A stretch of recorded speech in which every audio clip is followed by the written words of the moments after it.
Hi friends, welcome to MS Krish academy. నేను మీ సదానందం. మనం ఈవీఎస్ టెక్స్ట్ బుక్లో 5th క్లాస్ ఈవీఎస్ టెక్స్ట్ బుక్లో ఫస్ట్ పార్ట్లో 1 to 4 లెసన్స్, సెకండ్ పార్ట్లో 5-6 లెసన్స్ చెప్పుకున్నాం కదా. నా 7th లెసన్ అడవులు గిరిజనులు. సో గత క్లాసెస్ ఎవరైనా చూడకపోయి ఉంటే మన ఎంఎస్ క్రిష్ అకాడమీలో చూసేయండి. అలాగే టెస్ట్ సిరీస్ అండ్ పీడిఎఫ్స్ కోసం మన వాట్సాప్ గ్రూప్లో జాయిన్ కండి. మన ఎంఎస్ క్రిష్ అకాడమీని సబ్స్క్రైబ్ చేసుకోండి. ఓకే ఫ్రెండ్స్, మనము వీడియోలోకి వెళ్ళిపోదాం. ఇక్కడ అడవులు గిరిజనులు ఈ లెసన్లో మనకు గుర్తుంచుకోవాలే పాయింట్స్ ఏమేమి ఉన్నాయో చూద్దాం. రైట్, భద్రాద్రి జిల్లా దానికి ఇప్పుడు మనము పాత ఖమ్మం జిల్లానే భద్రాద్రి జిల్లాగా మారింది. సో దాన్ని విడగొట్టి కొత్తగూడెం జిల్లా, భద్రాద్రి జిల్లా ఇట్లా మార్చడం జరిగింది. ఇక్కడ భద్రాద్రి జిల్లాకి వెళ్ళిన కొందరు విద్యార్థులకు ఆదిలాబాద్ జిల్లా గిరిజనులు కనిపించారు. ఆ ఆదిలాబాద్ జిల్లా గిరిజనులు ఏం చేశారు అంటే గుస్సాడి నృత్యాన్ని చేస్తున్నారు. సో ఇది ఆదిలాబాద్ జిల్లాలో గిరిజనుల యొక్క ప్రత్యేక నృత్యము. సో వీళ్ళ యొక్క ప్రత్యేక నృత్యం ఎక్కడి వాళ్ళది? ఆదిలాబాద్ వాళ్ళది. సో ఆదిలాబాద్ వాళ్ళ యొక్క ప్రత్యేక నృత్యము గిరిజనులది గుస్సాడి. ఓకేనా? సో మరి ఆ గిరిజనుల యొక్క పేరేంటిదండి మనకు తెలుసా? సో ఆ గిరిజనుల యొక్క పేరేంటంటే గోండు వాళ్ళు. సో ఆదిలాబాద్ జిల్లాలో ఉన్న గోండు గిరిజన తెగకు సంబంధించిన నృత్యమే ఈ గుస్సాడి. సో ఈ గుస్సాడి నృత్యాన్ని ఆదిలాబాద్ గోండు గిరిజన తెగకు చెందిన వాళ్ళు చేస్తూ ఉంటారు. ఓకేనా? రైట్, ఇంకా నెక్స్ట్ ఇంకేమైనా పాయింట్ ఉందో దీంట్లో? గోండులు మరి ఎక్కడ ఉంటారు? సో గోండులు కొండ ప్రాంతాల్లో ఉంటారు. అలాగే రాళ్ళతో మట్టితోటి వాళ్ళు గుడిసెలు వేసుకుంటారు, వెదురు బొంగులతోటి. ఓకేనా? వంటకు పూజకు స్త్రీలకు కూడా ప్రత్యేకమైన గదులు ఉంటాయి. సో వీళ్ళ గుడిసెలలో కూడా వంటకు అలాగే పూజకు ప్రత్యేకమైన గదులు ఏర్పాటు చేసుకుంటారు. సో స్టేట్మెంట్ లాగా ఇచ్చినప్పుడు ఏదైనా అవసరమైతే చూసుకోండి ఇట్లాంటివి. ఓకేనా? రైట్, ఇక మహిళలు నేల మీద గోడల మీద ప్రత్యేకమైన పద్ధతుల్లో రకరకాల రంగులతో బొమ్మలు వేస్తారు. సో ఇది కూడా గోండుల గురించే. మహిళలు నేల మీద కానీ గోడల మీద కానీ సో ఇట్లాంటి రకరకాల బొమ్మలు వేస్తారు అన్నట్టు. ప్రత్యేకంగా పూజ గది ఉంటుందని చెప్తున్నాం కదా. సో దాన్ని ప్రత్యేకంగా అలంకరిస్తారు. చెప్పులు వేసుకొని ఇంట్లోకి వెళ్ళడము పెద్ద తప్పుగా భావిస్తారు వీళ్ళు. గోండులు వాళ్ళ ఇంట్లోకి చెప్పులు వేసుకొని వెళ్ళడం పెద్ద తప్పుగా భావిస్తారు. అడవిలో దొరికే పండ్లను పొగాకును ఇంటికి వచ్చిన వారికి ఇచ్చి మర్యాద చేస్తారు. ఓకేనా అండి? సో గోండు వాళ్ళ మర్యాదలలో అడవిలో దొరికే పండ్లు పొగాకును ఇంటికి వచ్చిన వాళ్ళందరికీ కూడా ఇచ్చి మర్యాదలు చేస్తారు. అలాగే అడవిలో దొరికే పండ్లు, చింతపండు, తేనె వంటివి సేకరిస్తూ వాళ్ళు జీవితం గడుపుతారు అన్నట్టు. సో అటువంటి పనులు చేస్తారు. అలాగే కొంతమంది వ్యవసాయం కూడా చేస్తారు. ఇక్కడ మరొక ఇంపార్టెంట్ పాయింట్ ఏంటంటే వీళ్ళ యొక్క గ్రామ దేవత ఎవరు? సో గోండుల గ్రామ దేవత ఎవరు అంటే అకిపెన్. సో గోండుల గ్రామ దేవత ఎవరండి? అకిపెన్. పంట పండిన తర్వాత ఒక ప్రత్యేకమైన పండుగ చేసి ఈ అకిపెన్ అనే దేవతకు మొదట నైవేద్యం చేసిన తర్వాతనే వాళ్ళు ఉపయోగించుకుంటారు అన్నట్టు పంటల్ని. సో ఫస్ట్ దేవునికి ఇచ్చిన తర్వాతనే వాళ్ళు తింటారు. సో మన దగ్గర కూడా చాలామంది అట్లాంటి, అంటే గోండులనే కాదు చాలామంది కూడా అటువంటి సెంటిమెంట్స్ ఉంటాయి. నాగోబా జాతర. సో దేవుడు అంటే వీళ్ళకు నాగోబా జాతర కూడా చాలా స్పెషల్. ఈ గోండులందరూ కూడా మన దేశంలో చాలా చోట్ల నుంచి నాగోబా వద్దకు వచ్చి పూజలు చేస్తుంటారు. సో ఈ నాగోబా మరి ఎక్కడ ఉంది అంటే ఆదిలాబాద్ జిల్లాలోనే ఉంది. ఆదిలాబాద్ జిల్లాలో మండలం ఇంద్రవెల్లి, గ్రామం కేస్లాపూర్. సో ఆదిలాబాద్ జిల్లా ఇంద్రవెల్లి మండలం కేస్లాపూర్ గ్రామం. సో మనకు క్వశ్చన్ ఇచ్చినప్పుడు నాగోబా జాతర అని ఇవ్వకుండా ఆప్షన్స్లో కేస్లాపూర్ జాతర అని ఇచ్చినా కూడా మనం రాసుకోవాలి. సో నాగోబా జాతర అని మనం గుర్తుపట్టాల్సి ఉంటుంది. సో గుర్తుపెట్టుకోండి, కేస్లాపూర్ జాతర అని అడిగితే అది నాగోబా జాతర అనేది మనం, ఎందుకంటే గోండుల యొక్క ప్రత్యేకమైన జాతర పేరు, అతి ముఖ్యమైన జాతర పేరు ఏమిటి అని ఇస్తారు. ఇచ్చి క్వశ్చన్స్లో మాత్రం మనకు నాగోబా జాతర కనబడదు ఆప్షన్స్లో. సో ఆప్షన్లో నాగోబా జాతర ఇవ్వకుంటే మనం కేస్లాపూర్ జాతర అనేది గుర్తుపెట్టుకోవాలి. సో ఇతర రాష్ట్రాల నుంచి గోండు ప్రజలందరూ కూడా ఇక్కడ పాల్గొనడానికి వస్తారు అన్నట్టు. సో మనకు ఇంత ముందే చెప్పుకున్నట్టు వీళ్ళ యొక్క ప్రత్యేకమైన నృత్యం ఏంటిది? గుస్సాడి. సో ఈ గుస్సాడి నృత్యము గోండల యొక్క ప్రత్యేకమైన నృత్యం. సో వీళ్ళు ఏం చేస్తారు, నెమలి పించాలతోటి ప్రత్యేకంగా అలంకరించుకొని ఈ గుస్సాడి నృత్యాన్ని చేస్తారు. చూడండి ఇక్కడ ఈ ఫోటోలో మనకు కనిపిస్తుంది. సో నెమలికలతోని వాళ్ళు అలంకరించుకొని ఈ గుస్సాడి నృత్యాన్ని చేస్తూ ఉంటారు. ఓకేనండి. సో గోండుల గురించి గ్రామ దేవత అక్కిపెన్, నాగోబా జాతర, కెస్లాపూర్ జాతర, తర్వాత గోండుల అడవుల్లో వెదురు బొంగులతోటి మట్టితోటి ఇల్లులు కట్టుకొని ప్రత్యేకమైన అలంకరణలు అంటే గోడల మీద రకరకాల బొమ్మలు కూడా ఆడవాళ్ళకి ఇస్తారు. పూజకు, ఆడవాళ్ళకు, వంటకు ప్రత్యేకమైన గదులు కూడా నిర్మించుకుంటారు. ఓకేనా. సో ఇంకా గుస్సాడి నృత్యాన్ని చేస్తారు. ఇక చెంచుల గురించి. సో చెంచులు మన రాష్ట్రంలో ఎక్కడున్నారు అంటే, ఇప్పుడు గోండులు ఆదిలాబాద్ జిల్లాలో ఎక్కువ మంది ఉన్నారు కదా, అట్లానే చెంచులకు ఎక్కువ మంది ఉన్న జిల్లా నాగర్ కర్నూలు జిల్లా. సో చెంచులు ఎక్కడ ఉన్నారండి, ఈ నల్లమల అడవులు ఉండే నాగర్ కర్నూలు జిల్లాలో ఉన్నారు. ఓకేనండి, రైట్. ఇప్పుడు చెంచుల యొక్క చూడండి మన తెలంగాణ మ్యాప్లో నాగర్ కర్నూలు జిల్లా ఎక్కడ ఉందో గ్రీన్ కలర్ ఉంది కదండి. సో ఇది నాగర్ కర్నూలు జిల్లా. ఓకేనా అండి.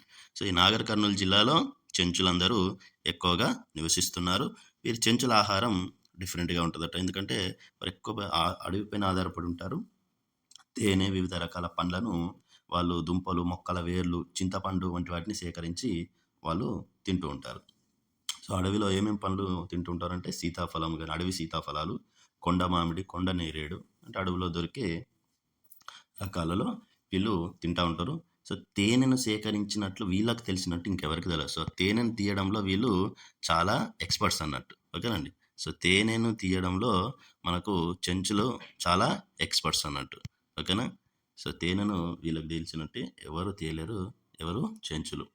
అలాగే బాణాలతోటి, కత్తులతోటి జింకలను, అడవి పందులను వేటాడతారు. సో జింకలను, అడవి పందులను వేటాడుతూ ఉంటారు, కానీ చిన్న చిన్న కుందేళ్ళు, పిచ్చుకలు లాంటి వాటిని వాళ్ళు వేటాడారంట. ఓకేనండి. సో జింకలు, అడవి పందులు లాంటి వాటిని వేటాడుతూ ఉంటారు.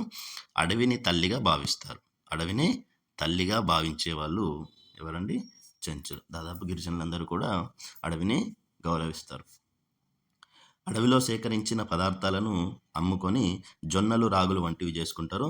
వాటితోటి సంకటి చేసుకుంటారు. సంకటి అంటే మామూలుగా అన్నం లాగానే జొన్న సంకటి, రాగి సంకటి అనేది ముద్దల్లాగా చేసుకొని తింటూ ఉంటారు అన్నట్టు. ఇక చెంచుల స్త్రీలు, గర్భిణీ స్త్రీలు ఏం చేస్తారంటే చింతపండును, చింత బూడిదతో కలిపి ఆహారంగా తీసుకుంటారు. సో చింతపండును, చింత బూడిదను రెండింటిని కలిపి ఆహారంగా తీసుకొని ఇది బాగా బలాన్ని ఇస్తుంది అని వాళ్ళు నమ్ముతూ ఉంటారు అన్నట్టు. చెంచులు చింతపండు, చింతబూడిదతోటి ఆహారాన్ని తీసుకుని అది బాగా బలాన్ని ఇస్తుందని నమ్ముతారు. చెంచులు డబ్బు, ఆడంబరమైన వస్తువుల మీద ఎక్కువ ఆసక్తి చూపరు అన్నట్టు. ఓకేనా. ఏ రోజుకి ఆ రోజు అడవిపైన ఆధారపడి ఆ పూట గడిస్తే చాలన్నట్టుగానే వాళ్ళు బ్రతుకుతూ ఉంటారు. చెంచు కుటుంబాలన్నీ కూడా గుడిసెలు వేసుకుంటారు.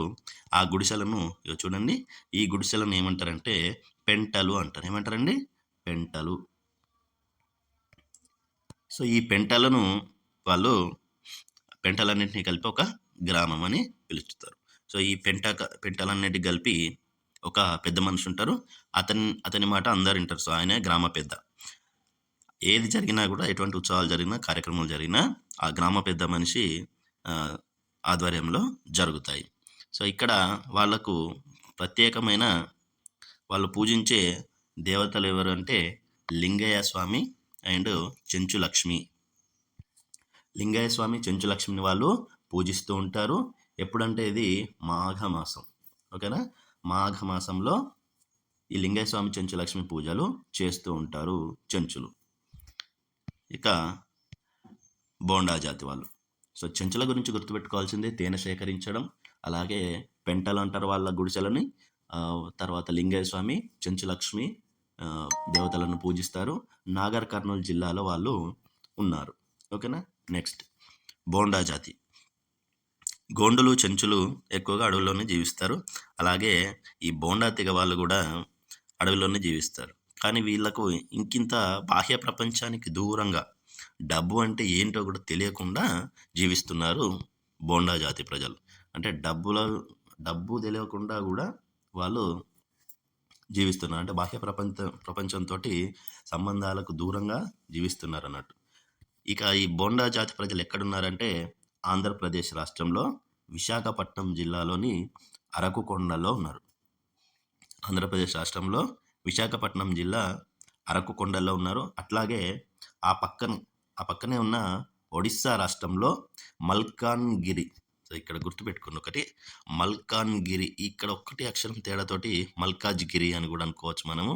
సో మల్కాజ్గిరి కాదండి, ఏంటిదండి ఇది మల్కాన్గిరి. ఓకేనా. సో మల్కాన్గిరిలో ఎవరున్నారు? బోండా జాతి ప్రజలు ఉన్నారు. ఈ మల్కాన్గిరి ఎక్కడున్నదండి? మరి ఈ మల్కాన్గిరి అనేది ఒడిస్సా రాష్ట్రంలో ఉన్నది. మల్కాజ్గిరి అంటేనే మనకు హైదరాబాద్ రంగారెడ్డి మల్కాజ్గిరి నియోజకవర్గము అది కాదు. సో ఒడిస్సా రాష్ట్రంలో మల్కాన్గిరిలో ఈ బోండా జాతి ప్రజలు ఉన్నారు. అలాగే విశాఖపట్నం జిల్లా అరకులో కూడా ఉన్నారు. సో ఇవి ఏంటంటే పక్క పక్కనే ఉంటాయి కాబట్టి ఆ అడవుల్లోనే ఉన్నారు అన్నట్టు.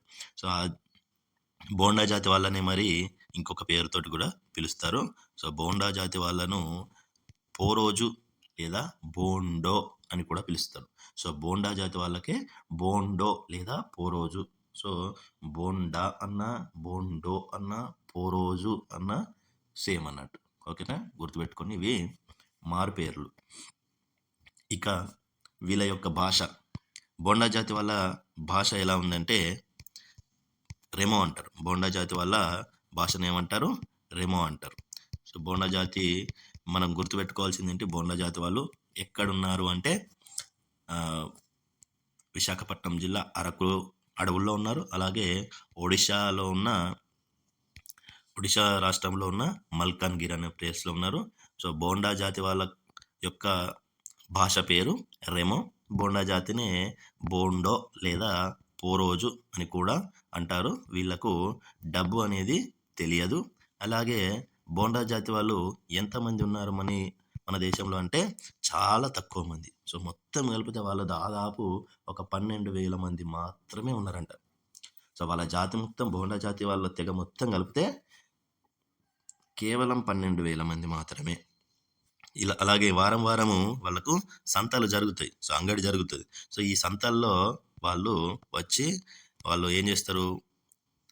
ఒకరి వస్తువులు ఒకరికి మార్చుకుంటూ ఉంటారు. సో అట్లా ఈ అట్లాంటి సంతల్ని ఏమని పిలుస్తారంటే హత అని పిలుస్తారు. సో సంతని ఏమంటారు? హత. సంత హత. ఓకేనా, సంత హత. సంతల్నే హత అని పిలుస్తారు. గుర్తుపెట్టుకోండి, ఇట్లాంటి పాయింట్స్ ఎక్కువ అడగడానికి అవకాశం ఉంటుంది. అలాగే వీరు కొత్త వారిని తమ ప్లేస్లోకి వస్తే విషపు బాణాలతో కొట్టి చంపేస్తారు. సో కొత్త వారి లెవెల్ని కూడా వారు నివసించే ప్రాంతాలకు రానివ్వరు అన్నట్టు. మగవాళ్ళు మాత్రం వేటకు వెళ్తారు. వ్యవసాయంలో మాత్రం స్త్రీలు కూడా పాల్గొంటారు. ఒక ప్రదేశాన్ని ఎన్నుకొని అక్కడ పోడు వ్యవసాయం చేస్తారు. అలా ఒక చోటు నుంచి మరో చోటుకు వెళ్తారు. ఆ ప్రదేశంలో ఉన్న చెట్లను నరికేసి అక్కడ వ్యవసాయం చేసుకొని మళ్ళీ మొక్కలు నాటుతారు, వెళ్ళిపోతారు. సో ఆ బోండా జాతి వాళ్ళు ఒకరికొకరు ఈ సంతలలో సేకరించిన అటవీ ఉత్పత్తులను మార్చుకుంటారు కదా, దీనినే బినిమం ప్రోధ అంటారు. ఏమంటారండి? బినిమై ప్రోధ అంటారు. సో బినిమై ప్రోధ అనేది సంతలలో వాళ్ళకు అవసరమైన వస్తువులను మార్చుకోండి. సో బోండా జాతి వల్ల వస్తు మార్పిడి పద్ధతి అన్నట్టు. ఓకేనా, బోండా జాతి వల్ల వస్తు మార్పిడి పద్ధతిని అంటే హతాలలో వాళ్ళు చేసే బోండా జాతి వాళ్ళు చేసే వస్తు మార్పిడి పద్ధతిని బినిమై ప్రోధ అని మార్చుకుంటూ ఉంటారు కదా. చూడండి ఇక్కడ ఈ బోండా జాతి వాళ్ళు ఏ విధంగా ఉన్నారో వాళ్ళ స్త్రీలు. సో ఈ బోండా జాతి వాళ్ళు ఒకరికొకరు వస్తువులను ఈ మార్చుకునే పద్ధతిని బినిమై ప్రోధ అంటారు. సో బినిమై ప్రోధ. వీరు జనపనారతో చేసిన బట్టలు కప్పుకుంటారు. వీళ్ళకు జనపనారతో చేయడంలో ప్రత్యేకమైన నైపుణ్యాన్ని కలిగి ఉంటారు. సో బోండా జాతి వాళ్ళ స్పెషల్ ఏంటంటే జనపనారతో బట్టలు తయారు చేసుకుంటారు వీళ్ళు. ఓకేనా, రైట్. వీళ్ళు ఏం చేస్తారంటే జనపనారను వాగుల్లో, వంకల్లో 2-3 రోజులు నానబెడతారు. సో 2 నుంచి 3 రోజులు నానబెట్టి తర్వాత వాటిని 3 రోజుల పాటు ఎండబెడతారు. సో అట్లా ఎండబెట్టిన తర్వాత అప్పుడు వాటి నుంచి వివిధ రకాల రంగులు కలిపి వాటికి మొక్కల నుండి తీసిన రంగులు కలుపుతారు. వాటికి రంగులు కలిపి అప్పుడు ప్రత్యేకమైన మగ్గాలలో వీరు నేస్తారు. వీటికి చిన్న చిన్న అద్దాలు కూడా కుట్టుకుంటారు అన్నట్టు. సో వాళ్ళకి స్పెషల్గా ఆ నైపుణ్యం అనేది ఉన్నది. ప్రపంచంలో డబ్బు ఉపయోగించకుండా బయట ప్రపంచానికి తెలియకుండా 21వ శతాబ్దంలో కూడా ఉన్నారంటే మనకు ఆశ్చర్యంగానే అనిపిస్తుంది. మరి వీళ్ళకి గదిలో బోండా తెగ స్త్రీలు కప్పుకునే దుస్తులను తయారు చేసే విధానాన్ని ఒక ఫ్లో చార్ట్లో తయారు చేయడం జరిగింది. ఇక్కడ చూడండి, జనపనార మొక్కల సేకరణ, నీటిలో నానబెట్టడం, దారాలు తీయడం, మగ్గాలలో నేయడం, రంగులు అద్దడం, ఎండలో ఆరబెట్టడం, అద్దాలు కుట్టడం. సో ఇక్కడ ఇచ్చిన ఆర్డర్ చూడండి ఒకసారి. జనపనార మొక్కల నుంచి సేకరిస్తారు, తర్వాత వాటిని నీటిలో నానబెడతారు. కానీ ఇక్కడ ఒక చిన్న పాయింట్ మనం గమనించవచ్చు. పైన మనము చెప్పుకున్నప్పుడు ఇక్కడ పారాగ్రాఫ్లో ఇచ్చిన దానికి ఆ ఫ్లో చార్ట్లో ఇచ్చిన దానికి కాస్త తేడా ఉన్నది చూడండి. ఫస్ట్ 2-3 రోజులు నానబెట్టిన తర్వాత 3 రోజులు ఎండబెడతారని ఉన్నది, ఓకేనా అండి. కానీ మనకు ఈ ఫ్లో చార్ట్లో ఇచ్చినప్పుడు నీటిలో నానబెట్టిన తర్వాత దారాలు తీయడం, లాస్ట్కి ఎండబెట్టడం, ఎండలో ఆరబెట్టడం. సో ఓకేనా. సో మనకు ఆప్షన్స్ ఎట్లా ఇస్తారు అనే దాన్ని బట్టి చూసుకొని మనం రాయాల్సి ఉంటుంది. సో మనం ఎక్కువ శాతం ఈ ఫ్లో చార్ట్నే ఫాలో అయితే బెటర్. సో మొక్కల నుంచి సేకరించడం, తర్వాత నీటిలో నానబెట్టడం, సో వాటి నుంచి దారాలు తీసి మగ్గాల్లో వేసి రంగులు వేసి అప్పుడు ఎండబెట్టుకోవడం, ఓకేనండి. సో అంటే మగ్గాల్లో వేయడంతో వాళ్ళకు దుస్తులు తయారైపోతాయి. అప్పుడు వాటికి రంగులు వేసి తర్వాత ఎండలో ఆరబెట్టి తర్వాత అద్దాలు కుట్టడం. సో ఇది ఫ్లో చార్టు. జనపనారతో దుస్తులు తయారు చేస్తారు వాళ్ళు. ఇక వస్తు మార్పిడి పద్ధతి అంటే తెలుసు కదండి. మీ దగ్గర జరిగే సంతల్లో 1 కిలో చింతపండు ఇచ్చి 3 కిలోల బియ్యం తీసుకోవడం, అంటే ఇట్లాంటి వస్తువులు మార్చుకోవడం, దీన్ని వస్తు మార్పిడి పద్ధతి అంటారు. సో ఈ వస్తు మార్పిడి పద్ధతి వీళ్ళు కూడా చేస్తారు, దాన్నే వినిమయ ప్రోధ అంటారు, ఓకేనా. నెక్స్ట్ ఇక అడవులు తరిగిపోవడం. అడవులు ఎందుకు తరిగిపోతున్నాయి అంటే మానవ యొక్క కార్యకలాపాలు ఎక్కువగా జరగడం వల్లనే. వేలాది జంతు జాతులకు ఇది ఆవాసాలు. మనము ఆనకట్టలు, పరిశ్రమలని, గ్రామాలు, పట్టణాలు విస్తరించడం, రైలు రోడ్లు వేయడానికి, వంట చెరుకు, కలప మొదలగు అనేక రకాల అవసరాల కోసం అడవులను నాశనం చేస్తున్నాం. జీవ వైవిధ్యం దెబ్బతింటున్నది, కాలుష్యం కూడా పెరుగుతుంది. సో ఇక్కడ చెట్ల నుండి కాగితం తయారైతుంది. మరి ఏ చెట్ల నుండి చేస్తున్నారు ఎక్కువగా అంటే వెదురు, యూకలిప్టస్, ఓకేనా అండి. వెదురు, యూకలిప్టస్, సుబాబుల్, గుర్తుపెట్టుకోండి. వెదురు, యూకలిప్టస్, సుబాబుల్. వెదురు అంటే మనకు తెలుసండి కంక చెట్లు అంటారు కదా అవి. యూకలిప్టస్ అంటే నీలగిరి, గుర్తుపెట్టుకోండి, నీలగిరి లేదా యూకలిప్టస్. నెక్స్ట్ సుబాబుల్. సో వీటి నుండి మనం కాగితం తయారు చేస్తాం. సో మనం కాగితాలను మంచిగా పొదుపుగా వాడినట్లయితే చెట్లను కాపాడినట్టే. ఎందుకంటే కాగితాలు ఎక్కువ ఓడిస్తే చెట్లను ఎక్కువ నరికి ఎక్కువ కాగితాలు తయారు చేయాల్సి వస్తుంది. అలాగే ఉపయోగపడిన పుస్తకాలు, వార్తాపత్రికలు రీసైక్లింగ్కి అమ్మేయండి అన్నాడు. పెన్సిల్ పూర్తిగా అయిపోయేంత వరకు వాడండి, ఎందుకంటే పెన్సిల్ అవి కూడా చెట్ల నుంచి తయారు చేస్తారు. భూమి వేడెక్కడం వల్ల వర్షాలు తగ్గిపోయి కరువు కాటకాలు సంభవిస్తున్నాయి. దీనివల్ల భూమి ఎడారిగా మారే ప్రమాదం ఉన్నది. ఈ అడవులు ఎక్కడ ఉన్నాయంటే మన రాష్ట్రంలో ఆదిలాబాద్, నిర్మల్, కొమరంభీం, మంచిర్యాల, ఇది మొత్తం old Adilabad district. Peddapalli, Jayashankar, Mahabubabad, Bhadradri, Nagar Kurnool. So ఇది ఓల్డ్ వరంగల్ అండ్ నాగర్ కర్నూలు నల్గొండ జిల్లాలో ఉంటుంది. భద్రాద్రి ఖమ్మం జిల్లా అన్నట్టు. ఒకప్పుడు దట్టంగా ఉండేవి, ఇప్పుడు చాలా తగ్గిపోయినాయి. మరి ఆదిలాబాద్, నిర్మల్, కొమరంభీం, మంచిర్యాల జిల్లాలో అంటే ఓల్డ్ ఆదిలాబాద్ జిల్లాలో గోండు, కొలామి, ప్రధానులు, తోటి తెగలకు సంబంధించిన గిరిజనులు ఉన్నారు. తెలంగాణ రాష్ట్రంలో భద్రాద్రి జిల్లాలో కోయ తెగతో పాటు కొండరెడ్లు కూడా ఉన్నారు, ఓకేనండి. సో ఇట్లాంటి మ్యాచింగ్కి కోసం మనకు క్వశ్చన్స్ అడిగే అవకాశం ఉంటుంది. మ్యాచింగ్ ఇచ్చినప్పుడు క్వశ్చన్స్ అడగవచ్చు. ఏమని మనకు ఆదిలాబాద్ జిల్లా అలాగే భద్రాద్రి జిల్లా, మహబూబాద్ జిల్లా ఇలాంటివి ఇచ్చి గోండు, కొలాం, ప్రధాన్, తోటి, అలాగే కోయ, కొండరెడ్లు, అలాగే బంజారా తెగ గిరిజనులు ఇవి ఇస్తాడు. సో ఇచ్చి మ్యాచ్ ద ఫాలోయింగ్ అంటాడు. సో ఆదిలాబాద్, నిర్మల్, కొమరంభీం, మంచిర్యాల జిల్లాలో గోండు, కొలామి, ప్రధాను, తోటి తెగలకు సంబంధించిన వాళ్ళు ఉన్నారు. భద్రాద్రి జిల్లాలో కోయలు, కొండరెడ్లు వాళ్ళు ఉన్నారు. మహబూబాబాద్ జిల్లాలో బంజారా అంటే లంబాడా తెగ వాళ్ళు అంటారు.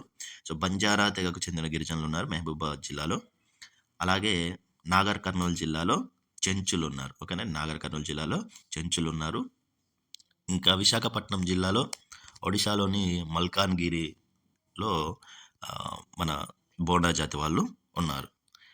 ఆదిలాబాద్ జిల్లాలో గోండు జాతి ఉన్నారు, ఓకేనా. ఇట్లాంటి క్వశ్చన్స్ మ్యాచింగ్ ఇవ్వచ్చు. సో గుర్తుపెట్టుకోండి. మీకు తెలుసా మన మొత్తం దేశంలోని ఉన్న భూభాగంలో అడవులు 6,92,027 చదరపు కిలోమీటర్ల విస్తీర్ణంలో ఉన్నాయి. అంటే మన దేశం మొత్తం భూభాగంలో ఎన్ని ఉన్నాయండి? 6,92,027 చదరపు కిలోమీటర్లు ఉన్నాయి అడవులు. అంటే మన దేశం మొత్తం విస్తీర్ణంలో ఇది ఎంత? 21.05%. ఓకేనండి. కొన్ని చోట్ల 21% అని ఇచ్చాడు. సో 21.05% మాత్రమే మన దేశంలో అడవులు ఉన్నాయి. యాక్చువల్గా ఎంత ఉండాలంటే మొత్తం 33% ఉండాలి.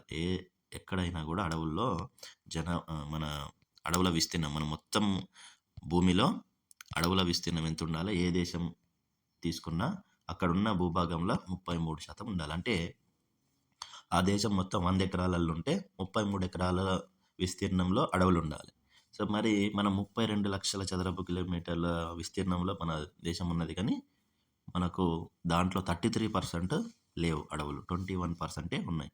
ఓకేనండి. నేను నిన్న అడిగిన ఎగ్జామ్లో టెస్ట్ సిరీస్లో భాగంగా అడిగిన దాంట్లో ఇదే క్వశ్చన్ అడిగాను. ఎట్లా ఫ్రేమ్ చేశాను అంటే, మన దేశంలో ఉండాల్సిన అడవుల విస్తీర్ణానికి ఉన్న అడవుల విస్తీర్ణానికి మధ్యలో అంతరం ఎంత అనే క్వశ్చన్ ఫ్రేమ్ చేశాను.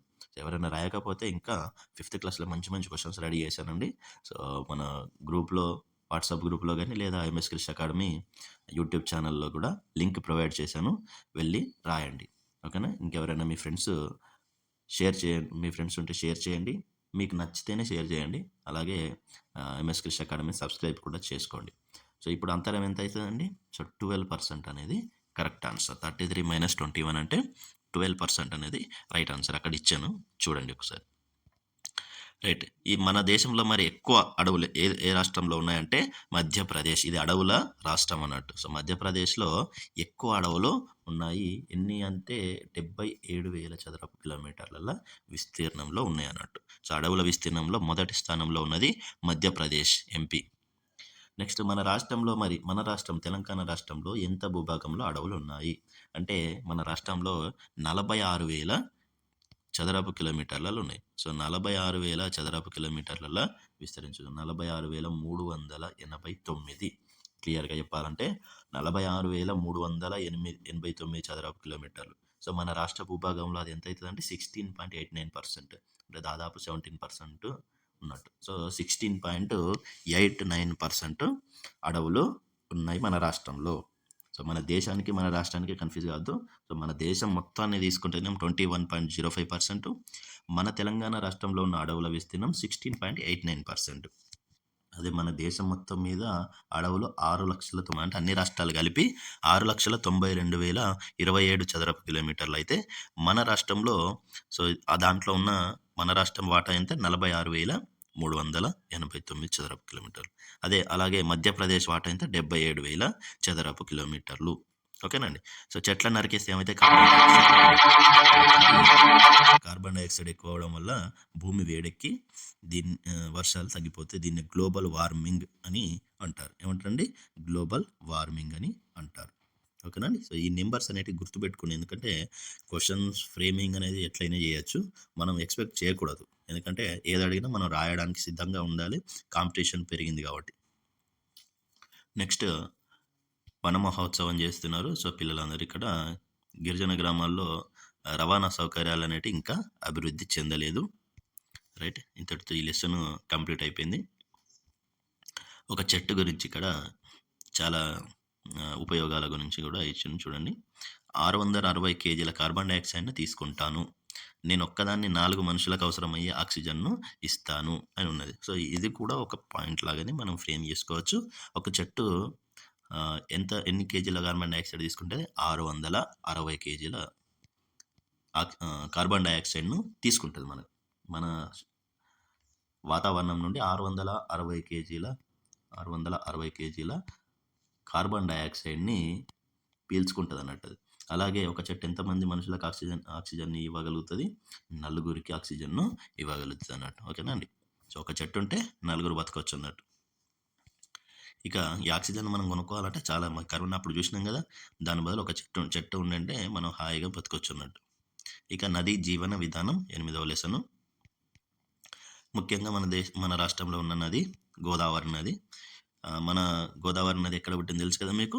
నాసిక్‌లో ఉన్న త్రయంబకేశ్వరం దగ్గర పుట్టింది. అలాగే నిజామాబాద్ జిల్లా కందకుర్తి నుంచి మన రాష్ట్రంలోకి వస్తా ఉన్నది. ఇక ఈ గోదావరి నది చూడండి, ఇక్కడ బ్లూ కలర్ లైన్‌లో ఇచ్చారు కదా! సో, ఇది గోదావరి నది ప్రవహించే మార్గం అన్నట్టు. సో, మహారాష్ట్ర వస్తుంది. తర్వాత నిజామాబాద్ జిల్లాలో స్టార్ట్ అవుతుంది చూడండి కందకుర్తి. సో, నిర్మల్‌కు, నిజామాబాద్‌కు ఇట్లా ఈ క్వెషను గతం పోయినసారి అంటే 2017 టీఆర్‌టీలో ఈ క్వెషన్ అడిగిండు. ఏమని అడిగిండంటే, గోదావరి నది ఏ జిల్లాలను వేరు చేయట్లేదు అని ఇచ్చిండు. సో, వేరు చేసే అన్ని జతలిచ్చి, వేరు చేయని జిల్లాలు ఏవి అని ఇచ్చిండు. చూడండి, ఇక్కడ నిర్మల్, నిజామాబాద్‌ను వేరు చేస్తుంది. ఓకేనా? నిర్మల్, జగిత్యాలను కూడా వేరు చేస్తుంది. అలాగే మంచిర్యాలు, జగిత్యాలను వేరు చేస్తుంది. మంచిర్యాలు, పెద్దపల్లిని వేరు చేస్తుంది. సో, ఇక్కడ మనకు 4 ఆప్షన్‌లలో ఏమి ఇచ్చిండంటే, కరెక్ట్ ఆన్సర్ ఏంటిదంటే అక్కడ జగిత్యాల అండ్ పెద్దపల్లి కూడా ఇచ్చిండు. సో, జగిత్యాలను, పెద్దపల్లిని వేరు చేయటం లేదు. ఇక్కడ గమనించండి మీరు.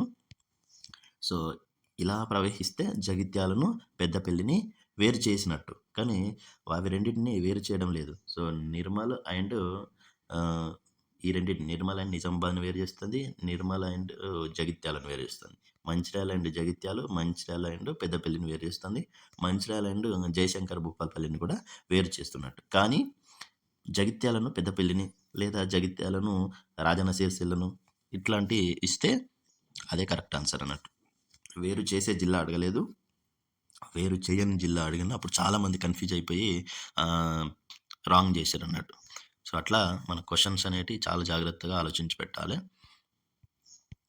నాసిక్ జిల్లా త్రయంబకేశ్వరం వద్ద పశ్చిమ కనుమల్లో ఉంటాయి. సో, మహారాష్ట్ర అంటే లెఫ్ట్ సైడ్ ఉన్నాయని పశ్చిమ కనుమలు. సో, ఆహ్, ఇది బ్రహ్మగిరి కొండల్లో పుట్టింది. ఇది ఒక పాయింట్. ఓకేనా? మనకు నాసిక్, త్రయంబకేశ్వర్ అందరికి చాలా ఈజీగా తెలుస్తది. కానీ ఏ కొండలు, సప్తగిరి కొండలు, బ్రహ్మగిరి కొండలు, అనంతగిరి కొండలు ఇట్లా ఇచ్చినప్పుడే కన్‌ఫ్యూజ్ అయితాం. సో, బ్రహ్మగిరి కొండల్లో గోదావరి నది పుట్టింది. మన రాష్ట్రంలో ఇది ఎక్కడి నుండి వస్తుందంటే కందకుర్తి. ఓకేనా? నిజామాబాద్ జిల్లా కందకుర్తి నుంచి మన రాష్ట్రంలో ప్రవేశిస్తుంది. సుమారుగా 1465 కిలోమీటర్లు ప్రవహిస్తున్నది ఇది మొత్తం. సో, మన రాష్ట్రంలో గోదావరి నది నిర్మలు, నిజామాబాద్, జగిత్యాల్, మంచిర్యాల్, పెద్దపల్లి, జయశంకర్, భూపాలపల్లి, భద్రాద్రి జిల్లాల గుండా వెళ్తున్నది. గోదావరి నది ఇక్కడ ఇచ్చాను చూడండి. నిర్మల్, జగిత్యాలు. ఓకేనా?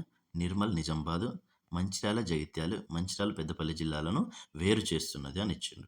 కానీ ఇక్కడ క్వెషన్ అడిగినప్పుడు పెద్దపల్లి, జగిత్యాల అని కూడా ఇచ్చిండు. సో, అవి రెండిటిని వేరు చేయడం లేదు. కాబట్టి చూడండి, ఇక్కడ నుంచి బిట్టేస్తాడని అనుకుంటామండి మనం.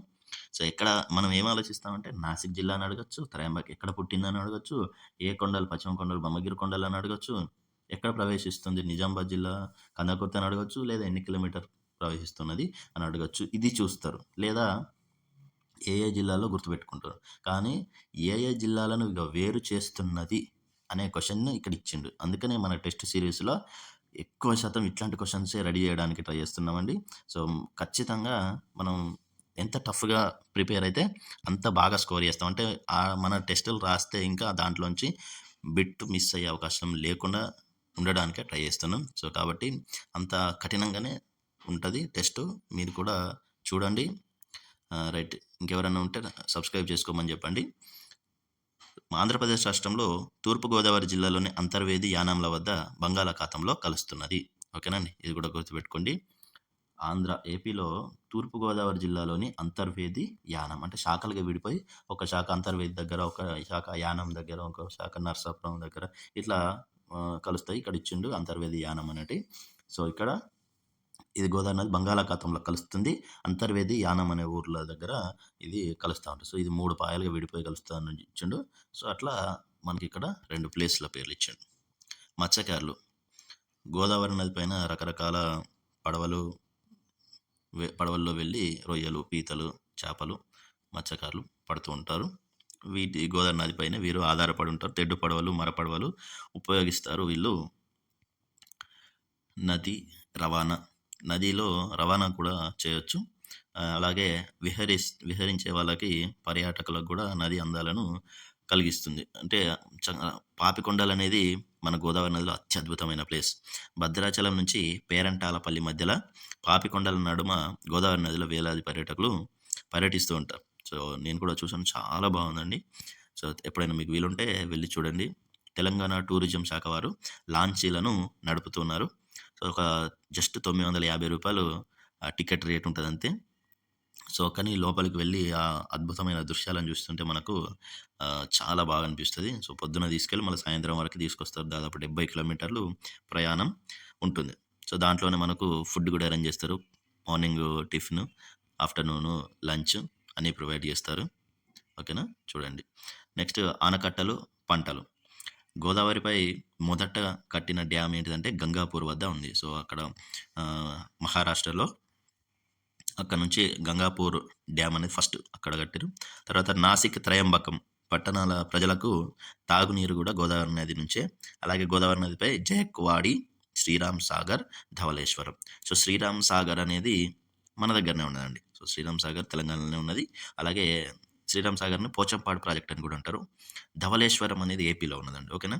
ఈ గంగాపూరు, జయక్వాడి, శ్రీరామ్ సాగర్, ధవళేశ్వరం ఇవన్నీ ఆనకట్టలు గోదావరి నదిపై ఉన్నాయి. సో, గోదావరి నదిపై లేని ఆనకట్ట ఏది అని అడిగి ఈ 4 గాకుండా వేరే ఏదైనా ఇచ్చినా ఆన్సర్ మనం గుర్తుపెట్టాలి. దేవాదుల ఎత్తిపోతల పథకం కూడా గోదావరి నదిపైనే ఉన్నది. ఇది మన రాష్ట్రంలో జయశంకర్ భూపాలపల్లి జిల్లాలో మన రాష్ట్రంలో జయశంకర్ జిల్లాలోని దేవాదుల వద్ద ఎత్తిపోతల పథకం ఉన్నది. వరంగల్, మహబూబాబాద్, జయశంకర్ జిల్లాలకు ఇది నీరు అందిస్తుంది. సో, ఇక్కడ దేవాదుల ఎత్తిపోతల పథకం ద్వారా నీరు వేటికి అందుతుంది అంటే వరంగల్, మహబూబాబాద్, జయశంకర్ జిల్లాలకు అందుతుంది. అలాగే గోదావరి నీటితో మహారాష్ట్ర, తెలంగాణలో చెరకు, వరి, పత్తి, పొగాకు, మిరప వంటి పండ్లలో తోటల్ని పెంచుతున్నారు. మరోవైపు పెద్ద పెద్ద డ్యామ్లు, ప్రాజెక్టులు వల్ల వేలాది ఎకరాల భూమి, లక్షల ఎకరాల భూములు పోతున్నాయి అన్నట్టు. ఓకేనా అండి? సో, ఈ భూములు కోల్పోయిన వాళ్ళకు ప్రభుత్వం పునరావాసం కల్పించాలి. మరి ఈ గోదావరి నది యొక్క పరివాహక ప్రాంతం ఎంత అంటే 3,12,812 చదరపు కిలోమీటర్లు. అంటే ఇది భారతదేశ భూవిభాగంలో దాదాపు 10% ఉంటదన్నట్టు. ఓకేనా అండి? గోదావరి నది పరివాహక ప్రాంతం అంటే దాని యొక్క ఉపనదులు ఎక్కడెక్కడ ప్రవహిస్తున్నాయో, అవి ఏ ఏ ప్లేస్‌లకు ఉపయోగపడతాయి, అవి ఎంత కవర్ చేస్తాయో అదంతా కూడా గోదావరి నది కిందకే వస్తది. సో, గోదావరి నది పరివాహక ప్రాంతం అంటే ప్రాణహిత గాని దానికున్న నదులు, ఉపనదులు అవన్నీ ఎన్ని ఎకరాలకు అవి పనికొస్తాయో అదంతా గోదావరి నది పరివాహక ప్రాంతం అంటారు. ఇది భారతదేశంలో ఇండియాలో 10% భూమిని ఇది కవర్ చేస్తుందన్నట్టు గోదావరి నది. ఓకేనండి. అలాగే ఇక్కడ ఇంగ్లాండ్, ఐర్లాండ్ దేశాల కంటే కూడా గోదావరి నది పరివాహక ప్రాంతం పెద్దది. ఓకేనండి. ఒకప్పుడు మనల్ని పరిపాలించిన బ్రిటిష్ వారు ఇంగ్లాండ్ కంటే, ఐర్లాండ్ కంటే కూడా మన గోదావరి నది యొక్క పరివాహక ప్రాంతమే ఎక్కువ అన్నట్టు. ఓకేనండి. మరి నదులు, నాగరికతలు. నదుల వెంటనే ఆదిమ కాలం నుండి కూడా నాగరికతలనేటివి అభివృద్ధి చెందినాయి. సో, సింధు నది దగ్గర అక్కడ మొహంజోదారో, హరప్పా నాగరికత, సింధు నాగరికత అభివృద్ధి చెందింది.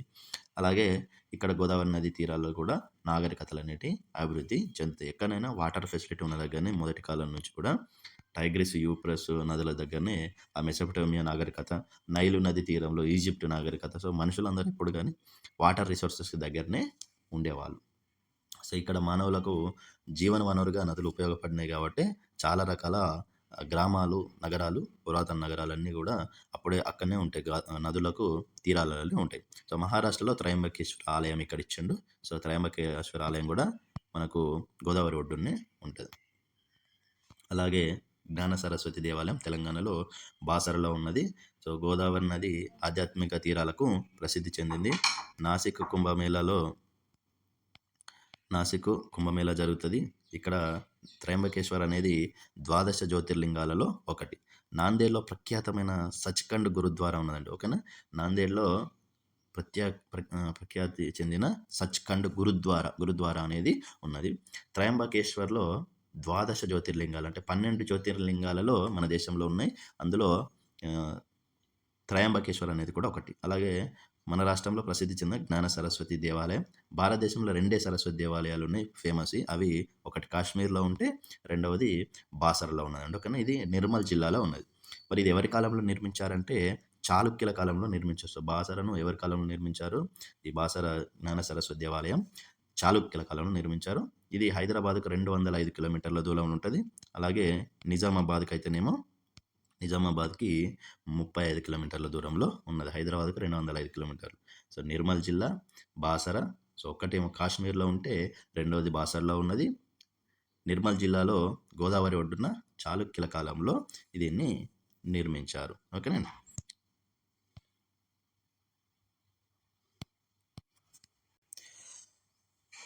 ఈ గోదావరి నదీ తీరంలోనే బాసరలో అక్షరాభ్యాసం చేస్తారు. సో ఈ మహాశివరాత్రి, దేవీ నవరాత్రులు, వసంత పంచమి మొదలగు పండుగలన్నింటినీ జరుపుకుంటూ ఉంటారు. అమ్మవారిని చదువుల తల్లిగా కొలుస్తారు.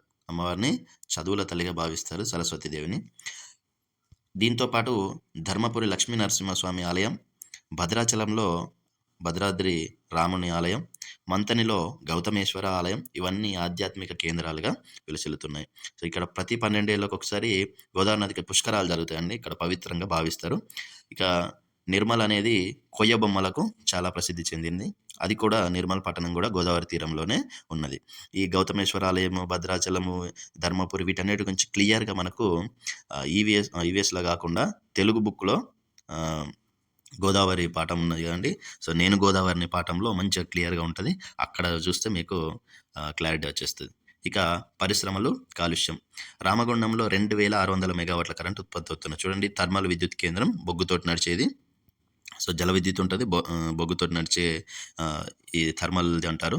సో 2600 మెగావాట్లతోటి ఉత్పత్తి చేస్తున్నారు. 2600 మెగావాట్లు రామగుండం.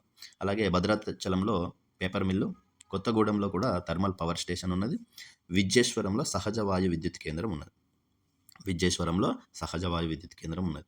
సో గోదావరి తీరంలో నాందేడు, ఔరంగాబాద్ అనేటి పారిశ్రామికంగా అభివృద్ధి చెందినాయి. పరిశ్రమలు ఉన్నాయి అన్నట్టు చాలా. ఈ పరిశ్రమలు అన్నిటి వల్ల కొంచెము కాలుష్యం అనేది పెరిగిపోయింది. సో ఆ వ్యర్థాలన్నీ గోదావరి నదిలో కలవడం వల్ల కాలుష్యం పెరిగిపోయి జలచరాలకు, అలాగే నదిలో నీరు ఉపయోగించిన వాళ్ళందరికీ కూడా ఇబ్బంది అవుతుంది. ప్లాస్టిక్ సంబంధించినవి అన్నీ కూడా దీంట్లో వేయడం వల్ల కాలుష్యం పెరిగిపోయింది. మరి కరువులు, వరదలు. సో వర్షాలు పడకపోతే గోదావరిలో ప్రవాహం ఉండదు. జలాశయాలన్నీ అడుగంటిపోయి కరువు పరిస్థితులు ఏర్పడతాయి. వేలాది ఎకరాలు పంటలు పండక కరువు సంభవిస్తుంది. అలాగే వర్షాలు ఎక్కువ కురిసినప్పుడు వరదలు వస్తాయి. తీర ప్రాంతాల్లో ఉన్న గ్రామాలన్నీ ముంపుకు గురవుతాయి. సో పంటలన్నీ కూడా నాశనం అవుతాయి. రోడ్లు, రైళ్ళు పట్టాలు ఇవన్నీ తెగిపోతాయి. లక్షలాది ఎకరాల పంట నాశనం అయిపోతుంది. సో నీరంతా కూడా వృధాగా సముద్రంలో కలిసిపోతుంది. నీరు ముఖ్యమైన వనరు కాబట్టి దాన్ని సద్వినియోగం చేసుకోవాలి.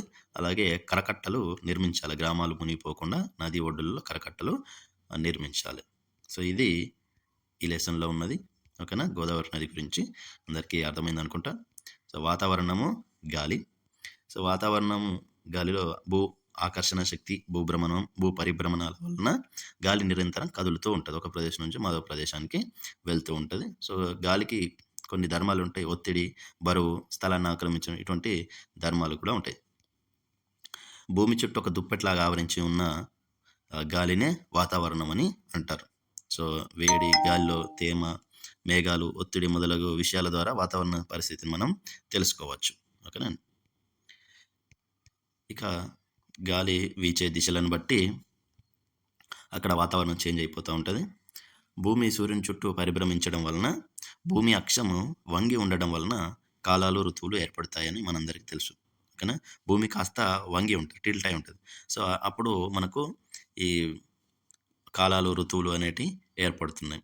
వాతావరణాన్ని బట్టి సంవత్సరాన్ని 3 కాలాలుగా విభజించారు. అవి చలికాలం, ఎండాకాలం, వర్షాకాలం. సో చలికాలాన్ని శీతాకాలం అని కూడా అంటాం కదా, ఎండాకాలాన్ని వేసవికాలం అంటాం, వర్షాకాలం వానాకాలం అని కూడా అంటాం. ఇక్కడ చలికాలం ఎలా ఉంటుంది మనందరూ తెలుసు. కొబ్బరి నూనె గడ్డగట్టడం, సూర్యోదయం ఆలస్యం కావడం. సో అందరూ కూడా సాల్వలు, దుప్పట్లు కప్పుకుంటారు. సీతాకొక చిలుకలు తిరుగుతూ ఉంటాయి చలికాలంలో. ఓకేనా, మొక్కలపైన. చలికాలం తర్వాత కోయిల కూయడం మొదలు పెడుతుంది, చెట్లకు పూత వస్తుంది. సో రకరకాల పువ్వులన్నీ పూస్తాయి, ప్రకృతి అందంగా కనిపిస్తుంది. ఎండాకాలం, ఎండ తీవ్రమవుతూ వెళ్తూ ఉంటుంది. ఎండ, వేడి గాలి పరిసరాలు వేడవుతూ ఉంటాయి. ఏప్రిల్, మే, జూన్ మాసాల్లో అధికంగా వేడి ఉంటుంది. చల్లటి పానీయాలు తాగాలనిపిస్తుంది మనకు. సో మామిడి పండ్లు, తాటి ముంజలు ఈ కాలంలోనే లభిస్తాయి. నూలు బట్టలు వేసుకోవాలనిపిస్తుంది, అంటే కాటన్, నూలు అంటే కాటన్ బట్టలు వేసుకోవాలనిపిస్తుంది. సో తర్వాత వర్షాకాలం, ఇది మనకు తెలుసు. వర్షాలన్నీ మేఘావృతమై ఉంటుంది. ఆకాశం, వర్షాలు వస్తాయి, మెరుపులు మెరుస్తాయి, వర్షాలు కురుస్తాయి, చెరువులు, బావులు, నదులు అన్నీ కూడా నిండుతాయి. సో పచ్చని గడ్డి పెరుగుతుంది. సెప్టెంబర్ మాసానికి వర్షాలు తగ్గుతాయి. జూలై, ఆగస్టు మాసాల్లో వర్షం ఎక్కువ కురిసి సెప్టెంబర్ మాసానికి కాస్త తగ్గుతాయి. వర్షం బాగా కురిస్తే పంటలు పండుతాయి. ఇక వాతావరణం పొరలు ఇక్కడ నుంచి ఖచ్చితంగా బిట్ అడుగుతారు, మీరు గుర్తుంచుకోండి. ఎక్సో ఆవరణం, థర్మో ఆవరణం, మీసో ఆవరణం, స్టాటో ఆవరణం, ట్రోపో ఆవరణం. సో పైనుండి కిందికి అడగొచ్చు, కింది నుంచి పైకి అడగొచ్చు. ఓకేనా? సో మామూలుగా అయితే ట్రోపో నుండే మనం మామూలుగా ఏమని అడగొచ్చు, ఆవరణాల యొక్క వరుస క్రమం అడిగినప్పుడు మనం కింద నుంచే మొదలుపెట్టాలి. ట్రోపో ఆవరణం, స్ట్రాటో ఆవరణం, మీసో ఆవరణం, థర్మో ఆవరణం, ఎక్సో ఆవరణం. ఓకేనా అండి? సో ట్రోపో అంటే మనం అందరం ఉన్నది. ఓకేనా? ట్రోపోలో మనం అందరం ఉంటాం. సో ఈ చెట్లు కానీ, బిల్డింగులు కానీ, మనుషులు మనం నిర్మించుకునేవి కానీ, సో ఇవన్నీ ట్రోపోలో ఉంటాయి. స్ట్రాటోలో చూడండి, ఇక్కడ స్ట్రాటోలో విమానాలు ఎగురుతున్నాయి. ఓకేనండి? సో నెక్స్ట్‌ది ట్రోపో తర్వాత స్ట్రాటో. సో విమానాలు ప్రయాణించే ఆవరణం అన్నట్టు. సో తర్వాత మీసో ఆవరణం. ఓకేనా? తర్వాత థర్మో ఆవరణం. ఆ తర్వాత ఎక్సో ఆవరణం. సో ఇట్లా ఆవరణంని కొన్ని కిలోమీటర్లను విభజించుకున్నారు. సో భూమికి అతి దగ్గరగా ఉన్న పొర ఏదండి? ట్రోపో. ఓకేనా? మనం ట్రోపో ఆవరణంలో ఉన్నాం. దానిలోని గాలినే పీలుస్తాం. సో వాతావరణంలో ప్రతి అంశం ఈ పొరలోనే సంభవిస్తాయి. ట్రోపో ఆవరణంలో భూమి నుండి పైకి పోయే కొద్దీ ఉష్ణోగ్రత అనేది తగ్గుతుంది. సో ఇట్లాంటి క్వశ్చన్ ఖచ్చితంగా అడుగుతారు. ట్రోపో ఆవరణంలో భూమి నుండి పైకి వెళ్ళే కొద్దీ ఉష్ణోగ్రత తగ్గుతుంది. అందుకే మనం కొండ మీదకి పోయినప్పుడు చల్లగా ఉంటుంది. వేసవి విడుదలు అవి ఇవి అని అంటాం కదా! సో ఇవన్నీ ట్రోపో ఆవరణంలో ఉంటాయి కాబట్టి ఉష్ణోగ్రత తగ్గుతుంది. అన్ని పొరల్లో ఉష్ణోగ్రత తగ్గదండి. అందుకే ఇక్కడ స్పెషల్‌గా మెన్షన్ చేయడం జరుగుతుంది. వాతావరణం అంతా రోజంతా ఒకేలా ఉండదు, మారుతూ ఉంటది. మబ్బులు, గాలులు వస్తా ఉంటాయి. సౌరశక్తి ద్వారానే మన వాతావరణం అనేది కూడా వేడెక్కుతా ఉంటది. ఒకే పరిమాణంలో సౌరశక్తిని ఈ భూమి మీద ఉన్న అన్ని ప్లేసులు తీసుకోవు. ఎందుకంటే భూమి అనేది ఒకే రకంగా లేదు. సో ఎత్తుపల్లాలతో ఉంటది. సో చూడ్డానికి గుండ్రంగా ఉన్నా కూడా ఎత్తుపల్లాలతో ఉంటుంది. అలాగే సూర్యునికి మన భూమిపైన ఉన్న అన్ని ప్రదేశాలకు మధ్యల కోణం అనేది ఒకే రకంగా ఉండదు. ఎందుకంటే భూమి కాస్త వంగి ఉంది కాబట్టి, అలాగే తిరుగుతా ఉంటది కాబట్టి, భూభ్రమణం చెందుతది కాబట్టి. సో ధృవాల కన్నా భూమధ్య రేఖల ప్రాంతాలకు అధిక సౌరశక్తి అనేది లభిస్తుంది. సో భూమధ్య రేఖ ప్రాంతాలకు ఎక్కువ ఎండ, వేడి అనేది వస్తది. ఉష్ణోగ్రతల్లో భేదాలు గాలి కదలడానికి కారణమవుతాయి. ఎందుకంటే అల్పపీడనం, అధిక పీడనం ఇట్లాంటివి ఏర్పడతాయి కాబట్టి. ఓకేనా? వాతావరణంలో మార్పులకు కారణాలు ఏంటి అంటే సూర్యకిరణాలు, గాలి, సముద్రాలు, నదులు, చెట్లు, భూమిపై ఉండే ప్రదేశం యొక్క ఎత్తు, ఇవన్నీ కూడా వాతావరణం యొక్క మార్పులకు కారణాలుగా ఉంటాయి. సో గాలిలో ఆటలు, ఇక్కడ వీళ్ళందరూ ఆటలాడుకుంటున్నారు. గాలితో పనిచేసే వాయిద్యాలు. ఓకేనా? సో ఇక్కడ తబలా ఇవన్నీ కూడా లోపల గాలి ఉంటుంది కాబట్టి సౌండ్ వస్తాయి. డప్పు, తబలా, ఇవన్నీ కూడా. నెక్స్ట్ మౌత్ ఆర్గన్, సన్నాయి, నోటి ద్వారా గాలి ఊదటం వల్లనే వాటిలో శబ్దాలు వస్తాయి. నెక్స్ట్ పారాచ్యూట్ తయారు చేయడం, ఇది కూడా గాలి ద్వారానే. పారాచ్యూట్ అంటే పారాచ్యూట్ నెమ్మదిగా కిందికి దిగుతుంది. ఎందుకంటే అది వేగంగా కిందికి పడకుండా పారాచ్యూట్లోని బట్టను గాలి పైకి ఆపోజ్ చేస్తుంది. అందుకనే ఆకాశం నుండి భూమిపైకి దిగేవారు పారాచ్యూట్కి వేలాడుతూ నెమ్మదిగా దిగుతారు అన్నట్టు. హెలికాప్టర్లలో, యుద్ధ విమానాల్లో, వాయుసేనకు సంబంధించిన వాటిలలో కూడా మనం ఈ పారాచ్యూట్లు అనేటివి ఉంటాయి. ప్రమాదాలు జరిగినప్పుడు వీటిని సడన్గా ఏదైనా అనుకోకుండా జరిగినప్పుడు ఉపయోగిస్తారు. గాలిలో అనేక వాయువులు ఉంటాయి. ముఖ్యంగా నత్రజని, ఆక్సిజన్, కార్బన్ డైఆక్సైడ్, నీటి ఆవిరి లాంటివి ఉంటాయి. వీటికి రంగు, రుచి, వాసన అనేది ఉండదు. కావున గాలికి కూడా ఉండవు. ఈ వాయువులు కంటికి కనబడని చిన్న రేణువుల రూపంలో ఉంటాయి. గాలి మాలిక్యూల్స్ ఉంటాం కదా. గాలిలో ఎక్కువగా ఉండే వాయువు నత్రజని, ఆ తర్వాత ఆక్సిజన్ ఉంటుంది. కార్బన్ డైఆక్సైడ్ తక్కువగా ఉంటుంది. గాలికి మరి శక్తి ఉన్నది, అది వస్తువులను కూడా కదిలిస్తుంది. అందుకే గాలి మరలు చేస్తారు. సో కాగితం పువ్వు మనం ఇట్లా చిన్నప్పుడు ఇట్లా పట్టుకొని పరిగెత్తితే కిర్రున తిరిగేది కదా. సో తాటాకుతో చేసేటి. సో అట్లాంటి గాలికి ఉండే ఈ శక్తిని ఉపయోగించుకొని పెద్ద పెద్ద ఈ గాలి మరలు పెట్టి వాటి ద్వారా విద్యుత్తుని కూడా ఉత్పత్తి చేస్తున్నారు. దీన్ని పవన విద్యుత్ అంటారు. సో పవనం అంటే గాలి. సో పవన విద్యుత్ అంటారు. గాలి మరల ద్వారా తయారు చేసే విద్యుత్తు పవన విద్యుత్తు. అలాగే బొగ్గు ద్వారా తయారు చేసే విద్యుత్తు థర్మల్ విద్యుత్తు. నీటి ద్వారా తయారు చేసే విద్యుత్తు జల విద్యుత్తు.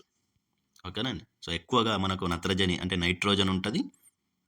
తర్వాత సెకండ్ ప్లేస్ ఆక్సిజన్. గాలిలో ఉన్న వాయువుల్లో నత్రజని, nitrogen first place, second oxygen ఎక్కువ పరిమాణం ఉండేటి అన్నట్టు. గాలి ఎందుకు? మన బతకడానికి కావాలి, శ్వాసక్రియకు. కార్బన్ డైఆక్సైడ్ను వదిలేసి ఆక్సిజన్ని పీల్చుకుంటాం. చెట్లు ఎక్కువ ఉన్న చోట తాజా గాలి మనకు లభిస్తుంది. మరి గాలి కాలుష్యం చాలా రకాల ఇట్లా కారణాలు ఉన్నాయి కదా. రోడ్లు ఊడ్చినప్పుడు, దుమ్ము ధూళి, వాహనాలు వెళ్ళినప్పుడు, ఫ్యాక్టరీల వలన ఇట్లాంటి గాలి కాలుష్యం అవుతుంది. ఇట్లాంటి పొగను అందరూ పీలిస్తే అందరికీ ఊపిరితిత్తులు వ్యాధులు, టీబీ, క్యాన్సర్ లాంటి వ్యాధులు అనేటివి వస్తున్నాయి. గాలిని మనం పరిశుభ్రంగా ఉంచుకోవాల్సిన బాధ్యత ఉన్నది. నెక్స్ట్ సూర్యుడు, గ్రహాలు. మరి సౌర కుటుంబంలో సూర్యుడు, చంద్రుడు, నక్షత్రాలు, గ్రహాలు, తోకచుక్కలు ఇవన్నీ కూడా మనకు ఆకాశంలో కనిపిస్తాయి.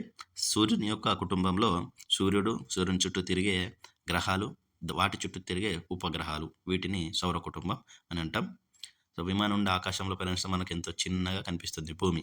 అలాగే మనకు పైనుండి వెళ్ళే విమానం చిన్నగా కనిపించినట్టే మనకు మిగతా సూర్యుడు, నక్షత్రాలు కూడా చిన్నగా కనిపిస్తాయి. సో సూర్యుడు కూడా ఒక నక్షత్రమే. ఇదే అసలైన విషయం. మనకందరికీ కరెక్ట్గా విశ్వం గురించి అర్థం కావాలంటే సూర్యుడు ఒక నక్షత్రం అనే విషయం తెలిస్తే కరెక్ట్ అర్థమవుతుంది.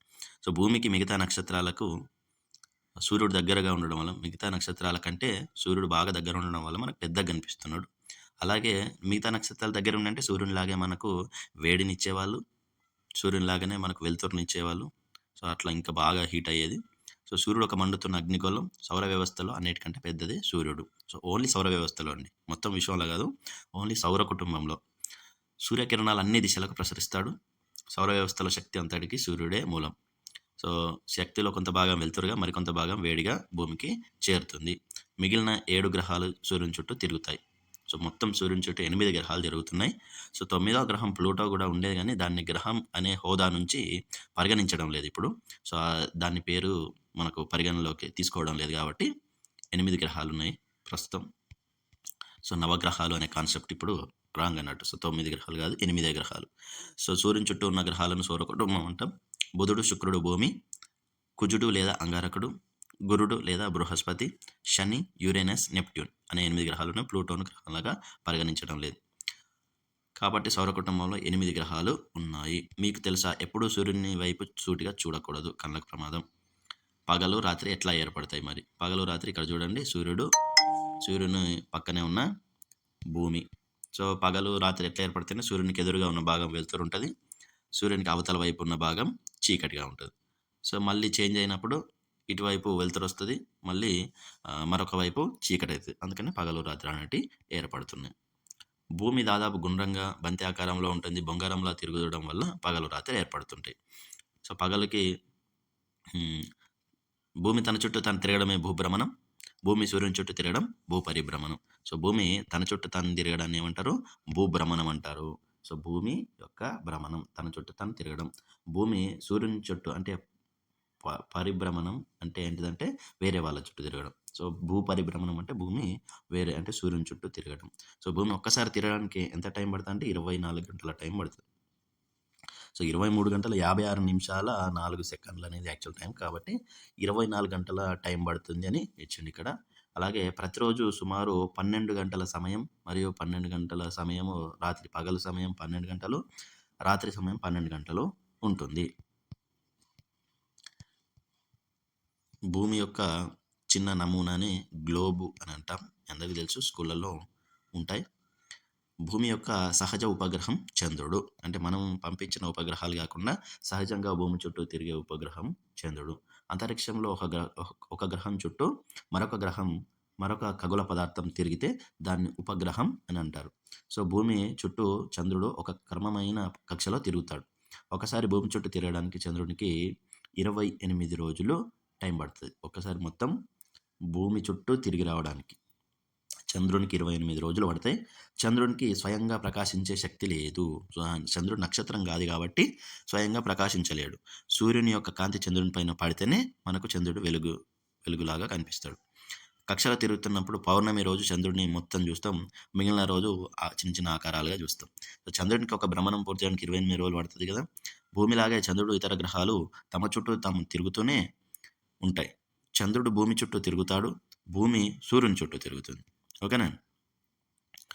అంటే భూమిలాగే చంద్రుడు ఇతర గ్రహాలు కూడా తమ చుట్టూ తాము తిరుగుతూనే ఉంటాయి. అంటే చంద్రుడు కూడా తన చుట్టూ తాను తిరుగుతూనే భూమి చుట్టూ తిరుగుతాడు, భూమి తన చుట్టూ తాను తిరుగుతూనే సూర్యుని చుట్టూ తిరుగుతాడు. మిగతా గ్రహాలన్నీ కూడా తన చుట్టూ తాను తిరుగుతూ సూర్యుని చుట్టూ తిరిగి వస్తాయి అన్నట్టు. సో చంద్రకళలు ఏర్పడడం అంటే చంద్రుడు ఎప్పుడు ఒకేలా కనబడాడు కదా. మనకు భూమి అడ్డం వచ్చి చంద్రుడి పైన నీడ పడినప్పుడు కొద్దిగా చంద్రుడు తిరుగుతూ ఉంటే ఆ నీడ అనేది పెరుగుతూ వెళ్తుంది. సో అప్పుడు సూర్యుని యొక్క వెలుతురు చంద్రుని మీద పడకుండా భూమి అడ్డం వస్తే చంద్రుడు మనకు కొంచెమే కనిపిస్తాడు. సో ఎక్కడైతే సూర్యుని వెలుతురు పడుతుందో ఆ ప్లేస్ మాత్రమే మనకు కనిపిస్తుంది. సో అందువల్ల చంద్రునిలో రకరకాల తేడాలు అనేటివి కనిపిస్తాయి చంద్రుని ఆకారంలో. మళ్ళీ అది తిరుగుతూ ఉండడం వల్ల మనకు పూర్తిగా కనిపిస్తూ ఉంటుంది. సో భూమి అడ్డు తొలగిపోయినప్పుడు అప్పుడు మంచిగా మనకు పూర్తి వెలుగులో కనిపిస్తాడు. ఓకేనండి. నెక్స్ట్ భద్రతా చర్యలు. మనం చేసే వల్ల పనుల వల్ల ప్రమాదాలు జరుగుతూ ఉంటే అట్లాంటివి జరగకుండా ఉండాలంటే భద్రతా చర్యలు పాటించాల్సి ఉంటుంది. మనందరికీ తెలుసు కదా, ట్రాఫిక్లోకి వెళ్ళినప్పుడు ఎర్ర లైట్ పడితే ఆగాలి, అలాగే ఆరెంజ్ లైట్ పడినప్పుడు స్టార్ట్ చేసుకోవాలి, పచ్చ లైట్ పడినప్పుడు వెళ్ళాలి, పార్కింగ్ స్థలంలోనే వాహనాలను పెట్టాలి, ఎడమ వైపు నుంచే వాహనాలు అనేటివి నడపాలి. ఓకేనండి. రోడ్ల మీద ఆటలు ఆడకూడదు, పదునైన వస్తువులు ఉపయోగించకూడదు పిల్లలు. తమిళనాడులో ఒక పాఠశాలలో అగ్ని ప్రమాదం జరిగింది. సో పిల్లలందరూ ఒక్కోసారి పిల్లల్ని ఎత్తుకెళ్ళేవారు. పిల్లలకు తినుబండారాలు కూడా ఇస్తూ ఉంటారు. ఒంటరిగా ఎక్కడికి వెళ్ళొద్దు. అమ్మా నాన్నలకు ఫోన్ చేయాలి, ఏదైనా డౌట్ వస్తే పోలీసుల సహాయం తీసుకోవాలి. సో రోడ్డు పైన జీబ్రా క్రాసింగ్ ఉన్న చోటనే మనము రోడ్డు దాటాలి. ట్రాఫిక్ సిగ్నల్స్ పాటించాల్సి ఉంటుంది. సో రోడ్డు పైన ఇట్లాంటి మ్యాన్ హోల్స్ అంటే మనకు వరద నీరు, మురికి నీరు వెళ్ళడానికి రోడ్డు కింది నుండి ఉన్న మార్గాలు ఉంటాయి కదా. సో రోడ్డు మ్యాన్ హోల్స్ అనేటివి తెరిచి ఉంటాయి, జాగ్రత్త చూసుకోవాలి. ముఖ్యంగా వర్షాకాలంలో ఈ మ్యాన్ హోల్స్ వరద నీళ్ళతోటి కప్పేసి ఉండి మనకు కనపడవు. తెరిచి ఉన్న బోరు బావి రంధ్రం వాటి దగ్గర ఆడకూడదు. సెల్ ఫోన్ మాట్లాడుతూ డ్రైవింగ్ చేయడం, ఎక్కువ మంది వాహనాల్లో ఎక్కడం, అగ్ని ప్రమాదాలు, రోడ్డు ప్రమాదాలు ఇట్లాంటివి జరగకుండా మనము భద్రతా చర్యలు అంటే తీసుకోవాలి. అగ్ని ప్రమాదం జరిగితే ఫైర్ ఇంజన్కి కాల్ చేయాలి. నెక్స్ట్ గుంపులుగా గుమిగూడి ఉండే ప్రాంతాల్లో భద్రతా చర్యలు. సినిమా హాళ్ళలో ఉండే అగ్నిమాపక యంత్రం. సో ఇవి రెడ్ కలర్లో ఉంటాయి చూడండి. సో ఇవి అగ్ని ప్రమాదాలు జరిగినప్పుడు వీటి సహాయంతో మనము మంటల్ని ఆర్పడానికి అవకాశం ఉంటుంది. సో ఇవన్నీ కూడా ఖచ్చితంగా పెద్ద పెద్ద అపార్ట్మెంట్లలో కానీ, హాస్పిటల్లో కానీ, స్కూళ్ళలో కానీ ఇట్లాంటివి మనం ఏర్పాటు చేయాలి ఖచ్చితంగా రూల్స్ ప్రకారం అయితే. సో నీటి ప్రమాదాలు, పడవల్లో ఎక్కువ మంది అంటే తాహతకు మించి ఎక్కువ మంది ఎక్కితే ఆ బరువుకి ఆపలేక పడవలు మునిగిపోయే ప్రమాదం ఉంటుంది. సో ఇట్లాంటి ప్రమాదాలు జరగకుండా ఉండాలంటే మనం ఎంత అవసరమో అంతమంది మాత్రమే ఎక్కాలి. ఈత కొట్టడానికి ఈత రాని వాళ్ళు బావులు, చెరువుల్లోకి దిగకూడదు. సో భూకంపం వచ్చినప్పుడు కూడా మనం ఇళ్ళలో ఉండకూడదు, ఏదైనా కూలిపోయే వస్తువుల దగ్గర కూడా ఉండకూడదు. మహారాష్ట్రలోని లాతూర్ జిల్లాలో 1993లో తీవ్రమైన భూకంపం వచ్చింది. సో ఇదొకటి గుర్తుపెట్టుకోండి. మహారాష్ట్రలో లాతూర్ జిల్లాలో వచ్చింది ఎప్పుడు 1993. అలాగే గుజరాత్లోని కచ్లో కూడా వచ్చింది. సో భుజ్ అనే ప్రాంతంలో 2001లో వచ్చింది అన్నట్టు. సో గుజరాత్లో 2001లో భుజ్ అనే ప్రాంతంలో ఈ భూకంపం వచ్చింది. దీనివల్ల చాలా రకాల నష్టాలు అనేటివి జరుగుతాయి. మనందరికీ తెలుసు కదా. 1993లో మహారాష్ట్రలోని లాతూర్, గుజరాత్లోని కచ్ ప్రాంతంలో భుజ్ అనే ప్లేస్లో 2001లో భూకంపాలు వచ్చినాయి మన దేశంలో. నెక్స్ట్ వరదలు చూడండి. వరదల వల్ల జల విలయం తాండవిస్తుంది. ఈ వరదలు ఎప్పుడెప్పుడు వచ్చినాయంటే, పెద్ద పెద్ద నష్టాలు ఎప్పుడు జరిగినాయి అంటే 1977 దివిసీమ ఉప్పెన, అలాగే 2009లో కర్నూలు, మహబూబ్ నగర్ జిల్లాల్లో వరదలు బాగా వచ్చినాయి. సో 1977లో దివిసీమ ఉప్పెన, 2009లో కర్నూలు, మహబూబ్ నగర్ జిల్లాల్లో తీవ్రమైన వరదలు వచ్చాయి. సో ఈ ఇయర్స్ ఇచ్చి అంటే 2001, 2009, 1977, 1997 ఇట్లాంటి ఇయర్స్ ఇచ్చి మనకు ఎప్పుడేం జరిగింది అనే దానికి మ్యాచ్ చేయమనొచ్చు. సో 1993 1993, 2001, అలాగే 1977, 2009 ఇవి ఇచ్చి ఆప్షన్స్ ఇవ్వచ్చు. అంటే భుజ్లో భూకంపం, లేకపోతే దివిసీమ ఉప్పెన, కర్నూలు, మహబూబ్ నగర్ వరదలు ఇట్లా ఇచ్చి మ్యాచ్ ద ఫాలోయింగ్ అడిగితే మనకు గుర్తుండాలి. సో అవి ఖచ్చితంగా ఏ ఇయర్లో ఏది జరిగింది అనేది మనకు తెలిసి ఉండాలి. అట్లాంటి క్వశ్చన్స్ అడిగే అవకాశం ఉంటుంది. సో 104 వాహనంలో వైద్య సిబ్బంది గ్రామాలకు వెళ్ళి మనకు ఆరోగ్య పరీక్షలు చేస్తారు, తగు జాగ్రత్తలు చెప్తారు, మందులు ఇస్తారు అన్నట్టు. 104 నెంబర్కి ఫోన్ చేస్తే ఉచితంగా ఆరోగ్య సలహాలు ఇస్తారు. అది ఏదైనా ప్రమాదం జరిగితే 108కి ఫోన్ చేయాలి. ప్రథమ చికిత్స పెట్టి మనకు ఆపత్కాలంలో అప్పటికప్పుడు కాపాడుతూ ఉంటుంది. ప్రాణరక్షణ సూత్రాలు. ప్రథమ చికిత్సకు సంబంధించి 3 ప్రాణరక్షణ సూత్రాలు. రోగిని వెల్లకిలా పడుకోబెట్టాలి, బట్టలు వదులు చేయాలి, గాలి తగిలేలా చూసుకోవాలి, పరిస్థితిని బట్టి తలను పక్కకు వంచాలి. రెండవది ఊపిరాడుతుందో లేదో పరిశీలించాలి. ఊపిరిలో ఏదైనా ఇబ్బందులు ఉంటే మనం కృత్రిమ శ్వాసతో శ్వాస అందించాలి. ఒకవేళ విషము, యాసిడ్, వాంతులు అటువంటి సందర్భాల్లో మాత్రం మనం చేయలేం. కానీ మిగతా సందర్భాల్లో కృత్రిమ శ్వాస అందించవచ్చు. మూడోదంటే గుండె కొట్టుకోవడాన్ని పరిశీలించాలి. స్పందన లేకపోతే ఎదురు రొమ్ముపై అరచేతులు ఒకదానిపై ఒకటి ఉంచి అణిగేట్లు నొక్కాల్సి ఉంటుంది. సో సిపిఆర్ లాంటిది చేయాలి. సో ప్రథమ చికిత్సలో చాలా రకాల వస్తువులు ఉంటాయి. సో చేతులు శుభ్రంగా కడుక్కోవాలి. వీలైతే చేతులకు గ్లౌస్ వేసుకోవాలి. డెటాల్ లాంటి యాంటీసెప్టిక్ లోషన్ని నేరుగా ఉపయోగించకూడదు.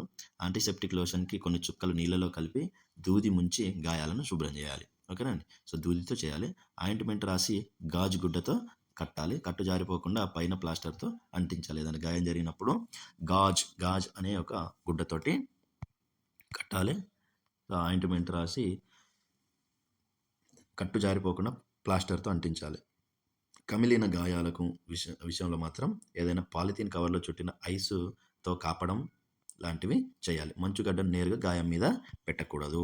ఓకేనా. ప్రమాదం జరిగిన తర్వాత మొదటి గంటను గోల్డెన్ అవర్ అంటారు. సో ఇట్లాంటి క్వశ్చన్ అడిగారు టెట్లో చాలాసార్లు. ఫస్ట్ గంట ఎందుకంటే ఆ గంటలో వాళ్ళు బ్రతికే అవకాశం ఎక్కువ ఉంటుంది. కాబట్టి ప్రమాదం నుంచి, ప్రాణాపాయం నుంచి బయటపడే అవకాశం ఎక్కువ ఉంటుంది. కాబట్టి సరైన సమయంలో ఆ 1 అవర్లో చికిత్స అందేలాగా చూడాలి. వీలైతే తొందరగా, ఎంత వీలైతే అంత తొందరగా హాస్పిటల్కి తీసుకెళ్ళాలి. సో ఇక్కడ ఒక్కొక్క దానికి ఒక్కొక్క ప్రథమ చికిత్స ఇచ్చిండు. బెనికిన గాయాలకు ఏం చేయాలి? అక్కడ ఆయింట్మెంట్తో గట్టిగా రుద్దకూడదు. ఆ ప్రాంతానికి కాస్త విశ్రాంతి ఇవ్వాలి. ఐస్ని ఆ ప్రాంతంలో డైరెక్ట్ కాకుండా ఏదైనా గుడ్డతోని లేదా పాలిథీన్ కవర్లో కానీ వేసి కాపాలి. మెడికల్ షాపుల్లో దొరికి క్రేప్ బ్యాండేజీతో కట్టాలి. పడుకునేప్పుడు మాత్రం విప్పాలి. గాయమైన ప్రాంతాన్ని ఎత్తుగా పెట్టాలి. ఓకేనా. ఇది బెనికితే. ఇక కాలిన గాయాలు ఏం చేయాలంటే దారగా వచ్చే చల్లటి నీటి కింద లేదా చల్లటి నీటిలో 15 నుంచి 20 నిమిషాలు పెట్టాలి. మందపు గాయం అయితే, అంటే పెద్ద గాయం అయితే ఆయింట్మెంట్ రాయాలి. గుర్తుపెట్టుకోండి, ఎప్పుడు కాలిన బొబ్బల్ని చిదమకూడదు. కాలిన గాయాన్ని బ్యాండేజీతో కూడా కట్టకూడదు. రుద్దకూడదు. ఐస్ కూడా పెట్టకూడదు. మనకు మంటలు అంటుకున్నప్పుడు పరిగెత్తకూడదు. మంటలు అంటుకున్నప్పుడు ఫస్ట్ ఆ మంటలు తగ్గించుకోవాలి. సో మనం అటు ఇటు పరిగెడితే ఏమైతే గాలికి ఆ మంటలు ఎక్కువ అవుతాయి. అప్పుడు ఏం చేయాలి? SDR రూల్ పాటించాలి. సో SDR రూల్ అంటే ఏంటంటే స్టాపు, డ్రాపు, రోలు. అంటే ఆగాలి. స్టాప్ అంటే ఆగాలి. తర్వాత డ్రాప్ కింద పడుకోవాలి. తర్వాత రోల్ అటు ఇటు దొర్లాలి. సో అటు ఇటు దొరలడం వల్ల మంటలు అనేవి ఆరిపోతాయి. సో అది బెస్ట్ అన్నట్టు. ఇంకా మంటలు అంటుకున్నప్పుడు అటు ఇటు పరిగెత్తకూడదు. పాయిజన్, ఎవరన్నా పాయిజన్ తీసుకుంటే మరి విషం తీవ్రతను తగ్గించడానికి నీటిని ఇస్తూ ఆసుపత్రికి తీసుకెళ్ళి, వాటర్ తాగితే ఎక్కువ డైల్యూట్ అయిపోతుంది. అంటే మనం ఏదైనా పెరుగులో ఇప్పుడు ఎన్ని ఎక్కువ వాటర్ పోస్తే అంత పలచగా అయిపోతుంది కదా. సో దాని పవర్ అనేది తగ్గిపోతుంది అన్నట్టు. సో అట్లా వాటర్ అంటే ఎక్కువ తాగిస్తూ ఉంటే పాయిజన్ యొక్క పవర్ తగ్గిపోతుంది. ముఖ్యమైన విషయం అంటే ఆ వ్యక్తికి వాంతి చేయించకూడదు. వాటర్ తాగించాలి కానీ వాంతి చేయించద్దు. స్పృహ కూడా తప్పిపోనివ్వకూడదు. వాంతి చేస్తే మళ్ళీ మొత్తం అది అంతటికి స్ప్రెడ్ అయిపోతుంది. ఒకవేళ స్పృహ తప్పిపోతే ఏం చేయాలి? పక్కకు తిప్పి పడుకోబెట్టి గడ్డాన్ని ఎత్తి పెట్టాలి. అంటే కొంచెం పైకి లేపుంచాలి. ఆసుపత్రికి తీసుకెళ్ళాలి. వెళ్ళకి ఇలా పడుకోబెట్టి తీసుకెళ్ళకూడదు. అలా తీసుకెళ్లడం వల్ల నాలుక గొంతుకి అడ్డం పడి శ్వాస ఆగిపోయే అవకాశాలు ఉన్నాయి. వాళ్ళ స్పృహ తప్పిపోతే పక్కకు తిప్పి పడుకోబెట్టాలి. అలాగే గడ్డాన్ని కొంచెం ఎత్తిపెట్టాలి. ఎందుకంటే మన నాలుగే మనకు అడ్డం పడి లోపలికి గాలి పోకుండా చేసి చనిపోయే ప్రమాదం ఉంటుంది. నెక్స్ట్, గుండెపోటు వస్తే ఏం చేయాలి? గుండెపోటు వచ్చిన వ్యక్తికి ఛాతీ ప్రాంతంలో తీవ్రంగా పొడిచినట్లుండి శరీరంలో ఇంకెక్కడ నొప్పి ఉంటే తప్పనిసరిగా గుండెపోటు అని చెప్పవచ్చు. ధారాపాతంగా చెమట బాగా విపరీతంగా రావడం, కడుపులో వికారంగా ఉండడం, ఛాతీ దగ్గర నొప్పి వస్తే అది గుండెపోటుగా అనుకోవచ్చు. ఈ సమయంలో మన దగ్గర మందులు లేకపోతే ఆ వ్యక్తిని బాగా దగ్గమని చెప్పాలి. కూర్చోబెట్టి ఆసుపత్రికి తీసుకెళ్ళాలి. పడుకోబెట్టకూడదు, నడిపించకూడదు, నిల్చోబెట్టకూడదు, కూర్చోబెట్టాలి. గుండెపోటు వచ్చిన వ్యక్తిని కూర్చోబెట్టి తొందరగా హాస్పిటల్కి తీసుకెళ్ళాలి. ఓకేనండి. మరి ఎముకలు విరిగితే ఏం చేయాలి?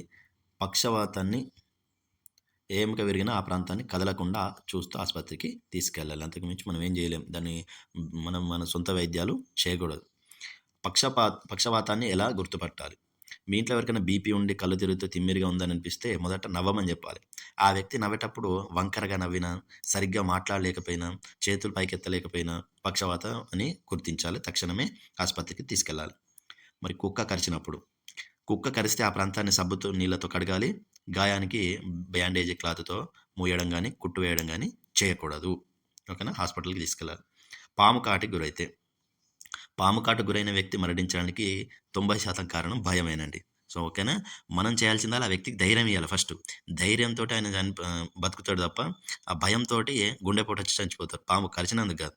భయపడి గుండెపోటుతోటి చనిపోతాడు. కాబట్టి కాటు వేసిన ప్రాంతాన్ని కదలకుండా ఉంచాలి. స్పృహ తప్పిపోకుండా చూసుకుంటూ ఆసుపత్రికి తీసుకెళ్తే వాళ్ళు బ్రతుకుతారు, ఏం కాదు. వడదెబ్బ తగిలితే ఏం చేయాలి? సో వడదెబ్బ తగిలిన వాళ్ళకు విపరీతమైన జ్వరము, ఒళ్ళు తిరగడం, వాంతి వచ్చినట్లుండడం, తలనొప్పి ఉంటాయి. వారికి నీరు తాగించే ప్రయత్నం చేయొద్దు. వెంటనే వడదెబ్బ తాగిన వెంటనే వాటర్ తాగించొద్దు. మొదట ఆ వ్యక్తి శరీరాన్ని చల్లబడనివ్వాలి. సో ఆ వేడి అనేది కొద్దిగా తగ్గిన తర్వాత చూడాలి గానీ, ఓఆర్ఎస్ ద్రావణాన్ని గానీ, ఎలక్ట్రాల్ కలిపిన నీటిని గానీ ఇవ్వాలి. ఓకేనా? సో నీళ్ళలో ముంచిన గుడ్డతోటి శరీరాన్ని తుడవాలి. సో వాళ్ళ శరీర ఉష్ణోగ్రత మామూలు అయ్యేరాక వాళ్ళను కొంచెం గాలికి ఉంచడం, తర్వాత చల్లటి నీటితోటి గుడ్డతోటి తుడవడం అట్లాంటివి చేయాలి. కంట్లో ఏదైనా రసాయనాలు పడితే 15-20 నిమిషాల పాటు నీళ్ళ కింద పెట్టాలి. 15-20 నిమిషాల పాటు నీళ్ళ కింద ఉంచాలి. చల్లటి నీళ్ళ కింద కంటి నుంచి తీవ్రమైన మంట ఉన్నా కూడా కళ్ళని నులిమే ప్రయత్నం మాత్రం చేయకూడదు. ఎందుకంటే అది ఇంకా స్ప్రెడ్ అవుతుంది. రసాయనం పడిన వెంటనే కన్నుకి ఇబ్బంది లేకుండా ఎటువైపు పడిందో అటువైపు నుంచి ప్రవహించే నీళ్ళ కింద ఆ రసాయనం పోయేదాకా కనీసం 15-20 నిమిషాల వరకు కన్నును ఉంచాలి. సో రసాయనం ఏ కన్నుకైతే పడిందో ఆ కన్ను నుంచి బయటికి పోయేటట్టు మనము వాటర్ కింద పెట్టాలంటే కన్నును 15-20 నిమిషాలు. మనం మాత్రం నలపకూడదు. కళ్ళు తిరిగి పడిపోతే ఏం చేయాలి? సో మనం ప్రార్థనలో నిల్చున్నప్పుడు, సరిగ్గా అన్నం తిననప్పుడు చాలామంది కళ్ళు తిరిగి కింద పడిపోతారు. సో ఆ వ్యక్తిని చెంపలపై తట్టడం లాంటివి చేయకుండా ఏం చేయాలి? పడిపోయిన వ్యక్తి కాళ్ళను ఎత్తుగా పెట్టి తలను పక్కకు పెట్టి ఉంచడం వల్ల కాసేపట్లో లేచి కూర్చునే అవకాశం ఉంది. ఇలా ఎందుకు అవుతుంది అంటే, మెదడుకు రక్త ప్రసారం తగ్గడం వల్ల మనకు ఆక్సిజన్ అనేది అందదు మెదడుకు. సో మెదడుకు ఆక్సిజన్ ఎప్పుడైతే అందదో అప్పుడు మనం కళ్ళు తిరిగి పడిపోతాం. కాబట్టి మనం ఏం చేయాలి? మనం కాళ్ళను పైకెత్తి ఉంచడం వల్ల ఏం జరుగుతుంది? మెదడుకు రక్త ప్రసరణ జరుగుతుంది. రక్తం వెళ్తే ఆటోమేటిక్‌గా ఆక్సిజన్ కూడా వెళ్తది. అప్పుడు వెంటనే తిరిగి కోలుకుంటారు. గుండె ఆగిపోతే మనం సిపిఆర్ అంటే తెలుసుకున్నాం కదా! సి అంటే కార్డియో, పి అంటే పల్మోనరీ, ఆర్ అంటే resuscitation and restart. So R అంటే రిససిటేషన్ అండ్ రీస్టార్ట్. సో ఇందులో తప్పులు ఇచ్చి మనకు కన్ఫ్యూజ్ చేసే అవకాశం ఉంటుంది. సో సి అంటే కార్డియో, అంతే, ఇంకేం లేదు.